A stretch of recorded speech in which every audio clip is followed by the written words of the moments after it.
அன்பு நேர்களே, ஆசியாவின் ஆச்சரியம் ஒன்று நோர்த் ஆப்பிரிக்க நாடான மொரோக்கோ தேசத்தில் கடந்த 5 தினங்களாக நங்கூரமிட்டிருக்கின்றது. உலக பரப்பில் அந்த செய்திகள் யாருக்கும் வெளிவரவில்லை. அதனால் அந்த ஆசியாவின் ஆச்சரியம் உலக பரப்பில் நமக்கு தெரியவில்லை என்று தான் சொல்ல வேண்டும்.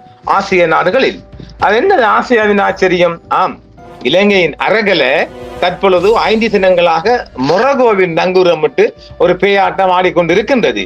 இலங்கை, நேபாள், பங்களாதேஷ் வரிசையில் இப்பொழுது கென்யா கடந்து மொரோக்கோவில் ஒரு ஆட்சி மாற்றத்தை கோரிய போராட்டம் நடைபெற்று வருகின்றது. 2 மாணவர்கள், அதாவது 2 இளைஞர்கள் கொலை செய்யப்பட்டிருக்கிறார். சுட்டுக் கொலை அரசாங்க படையினரால். மொரோக்கோவில் இளைஞர்கள் தலைமையிலான அரசாங்க எதிர்ப்பு போராட்டங்களில் காவல்துறை துப்பாக்கி சூடு நடத்தியதில் முதல் உயிரிழப்பு ஏற்பட்டிருக்கின்றது. சமூக நீதி சீர்திருத்தங்களுக்கு அழைப்பு விடுத்து 5வது நாளாக நடைபெற்று வரும் ஆர்ப்பாட்டங்களில் லக்லியா நகரில் 2 பேர் கொல்லப்பட்டனர். அதே நேரத்தில் அமைதியின்மை மேலும் மேலும் அதிகரித்து வருகின்றது நாடு முழுவதும்.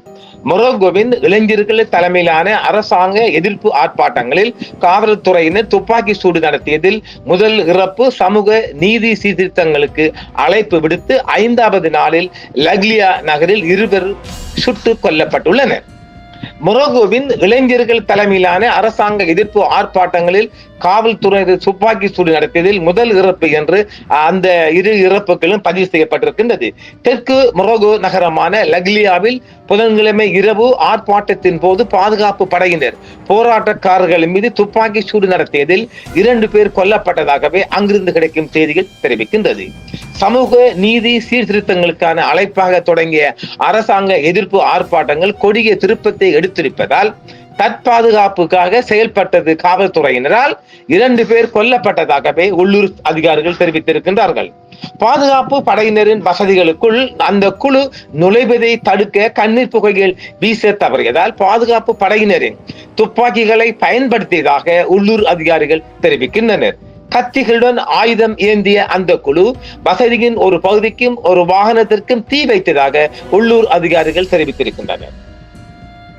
வட ஆப்பிரிக்க நாடு முழுவதும் அரசாங்க செலவினங்கள் தொடர்பாக கோபம் அதிகரித்ததால் ஏற்பட்ட முதல் உயிரிழப்பு இவையாகும் என்று தெரிவிக்கப்படுகிறது. அகாதிர் நகரில் உள்ள ஒரு பொது மருத்துவமனையில் 8 பெண்கள் இருந்ததை தொடர்ந்து மோசமான மருத்துவமனை நிலைமைகள் குறித்த முந்தைய போராட்டங்களால் இளைஞர்களின் கோபத்தின் சமீபத்திய அலை தூண்டப்பட்டு விரைவில் மற்ற நகரங்களுக்கும் பரவியது. சனிக்கிழமை அன்று போராட்டங்கள் சிறந்த கல்வி மற்றும் சுகாதார பராமரிப்புக்கான கோரிக்கைகளுடன் தொடங்கியது. மேலும் ஜென்ஸ் 2012 அது பிள்ளையாக 2012 தான் வரணும். இது 212 ஒன்று வருகிறது. அது ஏதோ தெரியாது, பிள்ளையா இருக்கும்னு நினைக்கிறேன் நான். ஏன்னா 2012 தான் அது சரியா வருகிறது. ஜென்ஸ் 212 என்று அழைக்கப்படும் ஒரு தளர்வான பெயர் குறிப்பிடப்படாத இளைஞர் குழுவால் ஆன்லைன் மூலம் ஏற்பாடு செய்யப்பட்டுள்ளது. இது டிக்டாக், இன்ஸ்டாகிராம் மற்றும் ஹேமிங் சமூக அரட்டை செயலியான டிஸ்கார்ட், நமக்கு இல்லாத, அதாவது நம்ம டிக்டாக் போன அங்க டிஸ்கார்ட் போன்ற பயன்படுத்தப்பட்ட தளங்களை பயன்படுத்தி ஆதரவை திரட்டி வருகிறது. மொரோக்கோவின் இளைஞர்கள் தலைமையிலான அரசாங்க எதிர்ப்பு போராட்டங்களில் காவல்துறையினர் துப்பாக்கி சூடு நடத்தியதில் இந்த இறப்பு குறித்து நாடு முழுவதும் செய்தி பரவியதால் மேலும் அங்கு நிலைமை மோசமாகி வருவது 5வது நாட்களாக ஆர்ப்பாட்டங்கள் லக்லியா நகர் முழுவதும் பரவி வருகிறது. மொரோக்கோ நகரமான சாலபில் நடந்த போராட்டத்தின் போது கவிழ்ந்த போலீஸ் கார் அங்கு இளைஞர்கள் குழுக்கள் போலீசார் மீது கற்களை வீசி கடைகளை சூறையாடி தீ வைத்துள்ளனர். சிறந்த கல்வி மற்றும் சுகாதார பராமரிப்புக்கான கோரிக்கைகளுடன் சனிக்கிழமை தொடங்கிய இந்த போராட்டங்கள் டிக்டாக் மற்றும் சமூக வலைத்தளங்கள் ஊடாக மேலும் மேலும் மக்களுக்கு அது எழுச்சி ஊட்டி வருவதாகவே அங்கிருந்து கிடைக்கும் செய்திகள் ஜென்ஸ் 212 மூலம் தெரிவிக்கப்படுகிறது. ஜென்ஸ் 212 டிஸ்கார்ட் சேவையகத்தில் உறுப்பினர்கள் எண்ணிக்கை கடந்த வாரம் மாத்திரம் 3000 இருந்த நிலையில் 130,000க்கும் அதிகமாக அதிகரித்துள்ளது. நேபாளம், மடகஸ்கார் மற்றும் கென்யா போன்ற நாடுகளில் இளைஞர்கள் தலைமையிலான அமைதியின்மை இந்த போராட்டங்கள் பிரதிபலிக்கின்றன. அதாவது ஏற்கனவே நேபாளத்துக்கு பிற்பாடு மடகஸ்கார் மற்றும் கென்யா போன்ற நாடுகளில் இளைஞர்கள் தலைமையிலான அமைதியின்மை இந்த போராட்டங்களை பிரதிபலிக்கின்றதாக சொல்லப்படுகின்றது. ஆரம்பத்தில் பேரணிகளை அடக்குவதற்கான முயற்சிகளுடன் அதிகாரிகள் பதிலளித்தனர். ஆனால் செவ்வாய்க்கிழமை இரவு ஆர்ப்பாட்டங்கள் பரவலாக அமைதியின்மை அதிகரித்தன. மோதல்களின் போது பாதுகாப்பு படையைச் சேர்ந்த 263 பேர் மற்றும் 23 பொதுமக்கள் காயமடைந்ததாகவும் மொரோக்கோ உள்துறை அமைச்சகம் தெரிவித்திருக்கின்றது. புதன்கிழமை இரவு சாலே நகரத்திற்கும் வன்முறை பரவியுள்ளது. அங்கு மக்கள் அடர்த்தியான பகுதிகளில் இளைஞர்கள் குழுக்கள் போலீசார் மீது கற்களை வீசினர், கடைகளை சூறையாடினர், வங்கிகளுக்கு தீ வைத்தனர் மற்றும் போலீஸ் வாகனங்களுக்கு எரித்துள்ளனர். இந்த ஆர்ப்பாட்டங்கள் நாட்டையே ஆச்சரியத்தில் ஆழ்த்தியுள்ளன என்றும் மேலும் மொரோக்கோவின் ஆண்டுகளில் நடந்த மிகப்பெரிய ஆர்ப்பாட்டங்களில் ஒன்றாக உருவெடுத்துள்ளதாகவும் தெரிவிக்கப்படுகின்றது. குறிப்பாக வேலைகள் பற்றாக்குறையாகவும் சமூக சேவைகள் பற்றாக்குறையாகவும் உள்ள இடங்களில் 1 டசன் நகரங்களுக்கு மேல் பெருமளவில் கைதுகள் செய்யப்பட்டுள்ளன. 2030 உலக கோப்பைக்கான தயாரிப்புக்காக மில்லியன் கணக்கான முதலீடுகள் செல்வதை பள்ளிகள், மருத்துவமனைகள், நிதி பற்றாக்குறை மற்றும் மோசமான நிலை ஆகியவற்றுடன் வேறுபடுத்தி பரவலான ஊழலை எதிர்ப்பாளர்கள் கண்டிக்கின்றனர்.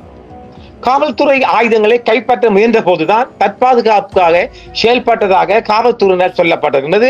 அதனால் தான் 2 பேர் கொல்லப்பட்டதாகவும் அதிகாரிகள் கூறியதாக மொரோக்கோவின் மாநில செய்தி நிறுவனமான மேப் உள்ளூர் அதிகாரிகள் தெரிவித்துள்ளனர். பாதுகாப்பு படையினரின் வசதிகளுக்குள் குழு நுழைவதை தடுக்கவே இந்த கண்ணீர் புகை செய்வதை தடுத்த பிரகாரமே அவர்கள் ஆயுத படையினர் துப்பாக்கிகளை பறிக்க முயன்றதாகவும் ஒரு செய்தி வருகின்றது. வட ஆப்பிரிக்க நாடு முழுவதும் அரசாங்க செலவுகள் தொடர்பாக கோபமடைந்துள்ள குழுவினர் தான் இந்த பணி முன்னெடுத்து வருவதாகவும் தெரிவிக்கப்படுகின்றது.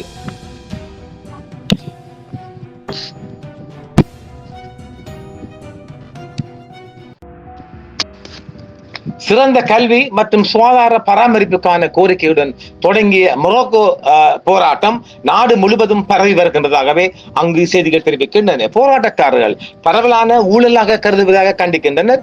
2030 ஆண்டுக்கான உலக கோப்பைக்கான தயாரிப்புக்காக மில்லியன் கணக்கான டாலர்களை செலவு செய்வதையும் அவர்கள் கண்டிக்கின்றனர். அதனால் தான் அங்கு பள்ளிகள் மற்றும் மருத்துவமனை நிர்வாகங்கள் மிகவும் மோசமான நிலையுடன் வேறுபடுகின்றன என்றும் சொல்லப்படுகின்றது.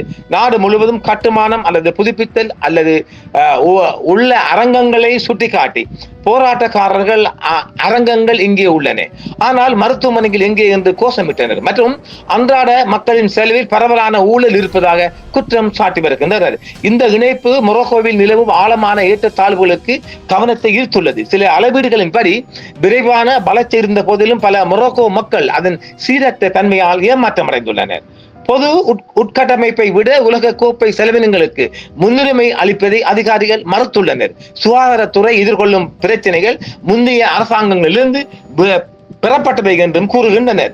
மொரோக்கோவின் நாடாளுமன்றத்தில் பிரதமர் அஜீஸ் ஹென்னு தலைமையிலான கூட்டத்தின் ஒரு பகுதியாக சுகாதார மற்றும் மருத்துவமனை சீர்திருத்தங்கள் குறித்து விவாதிக்க இன்று வியாழக்கிழமை கூடியிருப்பதாகவும் அங்கு ஆளும் தரப்பினர் பெரும்பான்மையாக உள்ளனர் என்றும் தெரிவிக்கப்படுகின்றது. ஆக மொத்தத்தில் இந்த ஆசியாவின் ஆச்சரியம் ஜென்ஸ் மக்கள் போராட்டமாக மாறி இன்று பல நாடுகளை ஆச்சரியத்தில் ஆற்றி வருகின்றது.